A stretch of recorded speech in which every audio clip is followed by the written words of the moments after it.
Bueno, Bieito, venimos de una semana en la que el presidente del Gobierno ha hecho balance del curso de la legislatura, diría yo, antes de irse de vacaciones, pero quiero conocer el tuyo en este último verdades incómodas de la temporada. Volveremos en septiembre. Bueno, yo creo que este es un capítulo más de una legislatura que podríamos llamar una legislatura disfuncional, en el sentido de que nos gobierna un señor que no ganó las elecciones, que ha hecho un pacto con unos partidos que, salvo Bildu, que ya es sospechoso, no le apoya a ningún otro, no tiene una mayoría en el Parlamento, no tiene una mayoría social, no saca adelante no solo los presupuestos, sino ninguna iniciativa legislativa y está rodeado de corrupción por todas partes.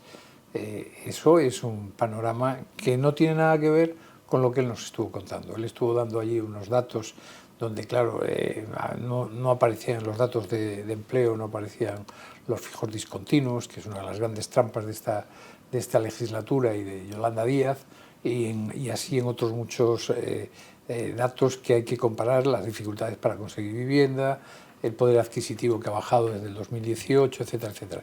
Es decir, hemos escuchado a un Pedro Sánchez que ha hecho un balance absolutamente alejado de la realidad. Vive en una realidad paralela y después, aparte de esa legislatura disfuncional, insisto, lo del otro día es un capítulo más de esa legislatura, estamos ante el hecho que a mí me parece más preocupante y que yo ya te comenté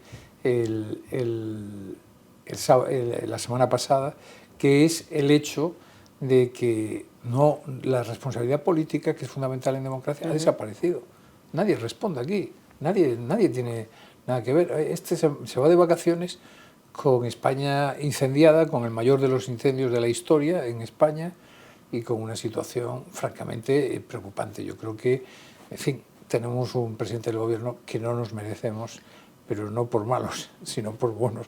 Nosotros somos unos buenos ciudadanos y tenemos un muy mal presidente. En esto de la responsabilidad política se me viene a la cabeza, fíjate, Bieito, porque el debate, yo misma estuve en esa comparecencia, rueda de prensa, nosotros no le pudimos preguntar, no lo hemos podido hacer en ninguna rueda de prensa ni de fin de curso ni de fin de año, pero sí le hicieron una pregunta que yo tenía preparada y era, tras un curso absolutamente atravesado por los casos de corrupción del sanchismo, si el Sánchez de 2018, el de la moción de censura contra la corrupción, pediría la dimisión del Sánchez de 2026, como por cierto hizo el Pleno del Congreso a finales de junio.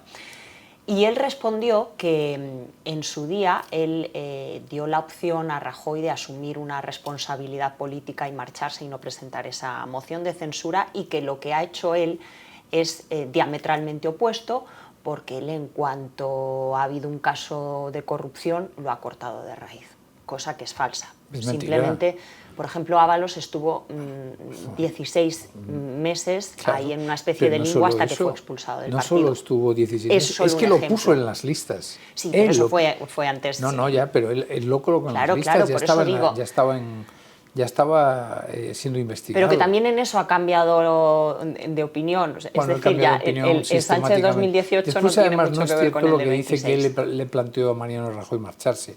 Es mentira. Él presenta una moción de censura y una vez que presentas la moción de censura, la ley dice que hay que debatir la moción de censura. Es que eso fue una de las grandes trampas, mentiras que se utilizó mucho durante ese... No, es que si Rajoy dimitiese, no. Había que debatir la moción de censura, lo dice la ley. No hay lugar, aunque dimitiese Mariano Rajoy, la moción de censura tenía que ser debatida. Como la de las pensiones de los pensionistas, que fue Zapatero el que las congeló y no Mariano Rajoy. Y sistemáticamente, pero él, que eso se le dice, pero él sabe una cosa, que para sus votantes, para los muy cafeteros, eso le funciona. Entonces ellos están... ha sido el PP el que ha hecho los recortes, el PP el que ha recortado las pensiones, el PP el que ha congelado los sueldos de los funcionarios, etcétera, etcétera. Entonces, con esa actitud, pues claro, estamos en una sociedad, por una parte libre y plural, pero por otra parte donde no todo el mundo tiene acceso a una información veraz. Bueno, yo no te quiero amargar el verano, pero prepárate respecto a lo que dices a partir de septiembre, porque va a ser un curso absolutamente electoralista, sí, con medidas que busquen el efectismo y no la efectividad, porque va a seguir sin salir nada adelante.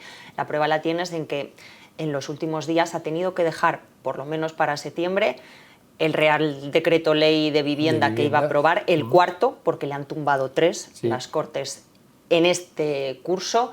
La reunión del Consejo de Política Fiscal y Financiera para hablar de la financiación autonómica. Que es para arreglarle el problema a Cataluña. El registro horario por desavenencias entre los vicepresidentes Yolanda Díaz y Carlos Cuerpo, a pesar de que también se iba a aprobar en julio, nos dijeron, y como no todo el trámite presupuestario, después de que le hayan tumbado 2 veces la senda de estabilidad. Sí, con la el trámite presupuestario él sabe que no va a salir. Sí, lo sé, pero bueno, que vamos a estar en esa especie de rueda de hámster, ya lo estamos, es verdad que es una legislatura, como tú bien decías, absolutamente paralizada por la corrupción y la falta de mayorías, porque no tiene mayoría. Después de la amnistía ha sido una legislatura absolutamente estéril y esto no va a hacer sino acentuarse con él en modo electoral. Hay expertos que dicen que la bolsa ha ido muy bien, entre otras razones, porque como no hubo presupuestos, no hubo posibilidad de meter mano en la economía desde el gobierno y que por esa razón la economía, cumpliendo lo de la mano invisible de Adam Smith,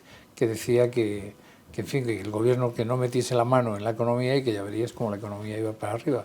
Se está cumpliendo, ciertamente. Sí, muchas veces ya es pedirle al gobierno que no, al menos que no ayuda, que no estorbe, ¿no? Que no se entrometa. Pues como me has dicho que me prepare, si te parece bien, nos vamos de vacaciones, sí, tú y yo. Es. Y en septiembre retomamos. Y vuelve Verdades Incómodas en septiembre. Exactamente.